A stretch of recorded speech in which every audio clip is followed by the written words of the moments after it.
Sometimes we watch anime because it has a good story. Other times we watch it because there's an old man swinging his dick around that becomes a dragon that starts shooting out jizz all over the place that solidifies and begins impaling and killing people in various different ways.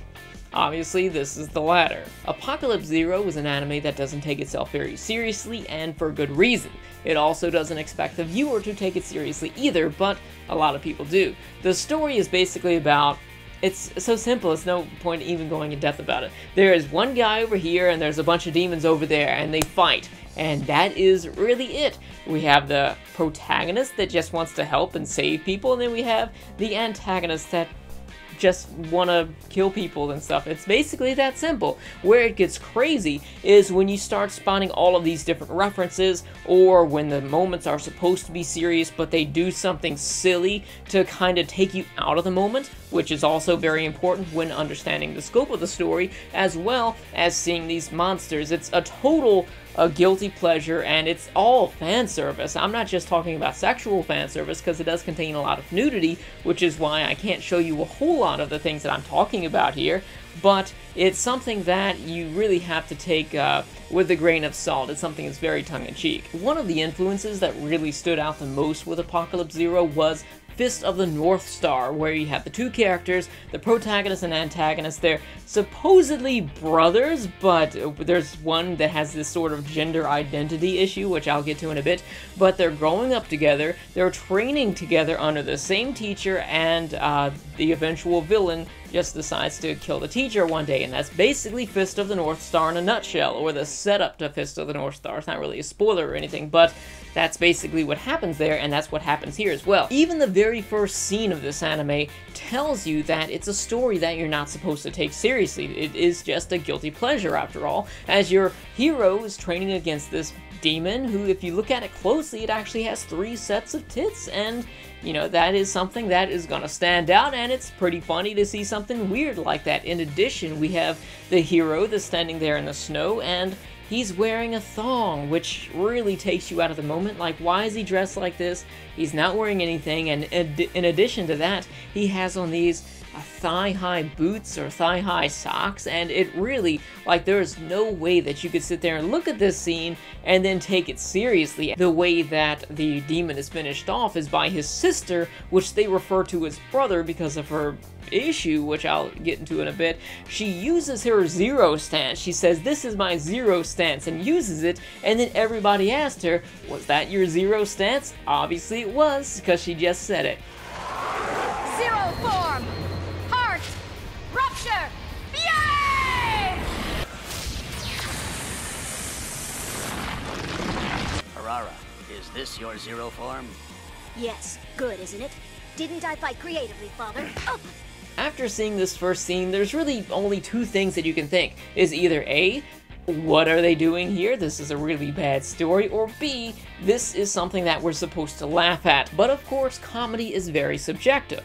What one person may find funny, another person may not, and that's why Apocalypse Zero is not for everyone. Another thing is, when you're fighting these monsters, there's always some sort of nudity involved. Like with one character, she is morbidly obese, and she's only wearing these small little straps around her body, and everything is hanging out. All of the characters in the anime are very hairy, even the women. I don't know if in their dystopian world they don't have any razors or anything, but everyone, even the some of the side characters, they raise their arm and the girls just have all this armpit hair coming out of nowhere. They had to do it on purpose. The fights themselves, I felt them to be very enjoyable, but only for superficial reasons. You have your demons that come in, and they just start killing a lot of people. There's lots of blood and guts flying everywhere. It's total shock factor, and then the same thing happens when the hero comes to save the day. He uses an ability which is totally random. He's practically Guyver mixed with Go-Go Gadget and can just pretty much do anything with his body that he wants to. Like, say for example, the time when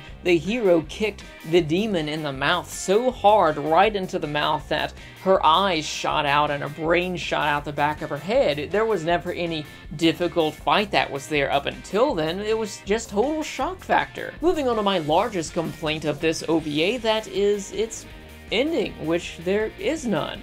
This is an hour long, and I would assume that for a story that is this shallow, they could conclude it within that hour, but they don't. There's one of these read the manga endings. I would have preferred just this fight that is totally non-canon with the protagonist and antagonist, and just call it a day then. Tell people to read the manga if they want, but don't just leave people like that. Also in the final fight, we have these two fighting against each other, and it's via proxy because she doesn't want to show herself, which would have been a great way to end it if they had just put her down there and had that fight happen, but she controls the old guy by proxy, and they're fighting against each other that way. He remembers her by having a memory about how she killed his father. And he's like, oh yes, I remember now. She's the one who killed my father.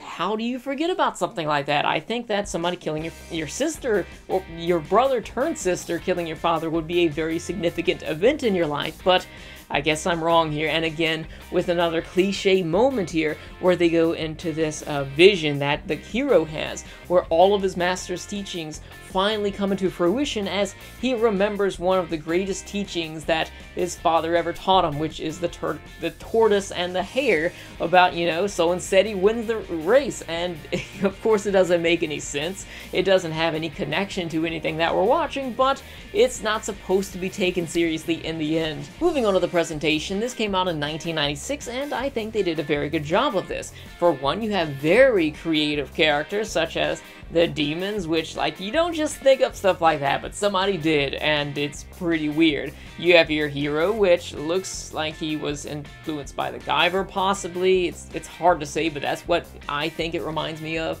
And then you have all of the other characters, which they have their own unique style to them. It's weird, honestly, but it matches everything else, so it's thematically correct, in my opinion. As far as the animation goes, there were times when they used the speed lines, which they did a good job of that because they showed the background and they didn't just cut to this flashy background. It was obvious from the presentation that they tried to give you this 80s appearance from the look of the characters and the massive eyes that they had. It really looked 80s to me with the quality of mid to late 90s animation, so I think that they definitely had an image of what they wanted to be, and that's what they shot for, and they achieved that. As far as the audio goes, it was very cheesy, and it worked for what it was. The voice acting, I watched the first episode once in English, didn't see the second episode yet in English, but I rewatched it all in Japanese, and they did a fairly good job of that. Of course, there are really no roles which demand the characters to actually act. Moving on to my final score, which is probably going to be controversial, which final scores usually are, I give Apocalypse Zero a 5.1 out of 10 for performance and a 7 out of 10 for enjoyment. Now, I know there are many shows out there which I've given a lower score to that did a better job at telling a story, but there is a difference in scope between these two stories. You have one, on the other hand, which tried to be taken seriously and did a bad job at telling a story, and then you have another which didn't want to be taken seriously, and basically what a 5 would mean is something that is exactly what you would expect from it, which it is that way for me. And here we see a show which has comedy, it has references, but the majority of the comedy present is just kind of dumb humor, which you would expect out of something like this. I mean, you don't just look at the cover of something like this and expect there to be intellectual jokes or anything. And then, of course, you have the shock factor, which again is also very cheap. So for that reason, I give it a 5.1. It knew what it wanted to be, and it excelled at doing that. It became exactly what it wanted, and there's really no harm done there. And this is exactly why I tell people not to compare the final scores that I give shows, because not every show is alike. Hopefully that makes sense. Anyways, while I did give this a low score, if you're a fan of anything shock factor, then I definitely recommend that you check this out if you haven't yet. It's something that you've never seen the likes of this before, and you will not forget it after watching that. Let me know your thoughts about it in the comment section below, and also if you'd want somebody to watch it with you, I do have a video with a friend of mine where we watch it and give our live reactions to this, so you can kind of play it and listen to us while you're watching it. It's kind of like we're in the same room. I know it doesn't actually work that way, but that's what we did anyways. So let me know your thoughts about this in the comment section below, and subscribe if you enjoyed the video. Stay tuned for my next review, which would be of Berserk, the anime series. Thank you for watching. I'll see you next time.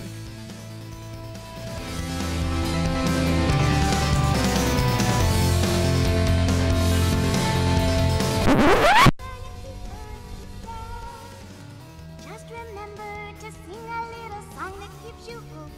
about tomorrow instead. Do not be afraid to strain your eyes, to look up and see the shining sun. Keep that little song singing in your heart, and the world will be bright.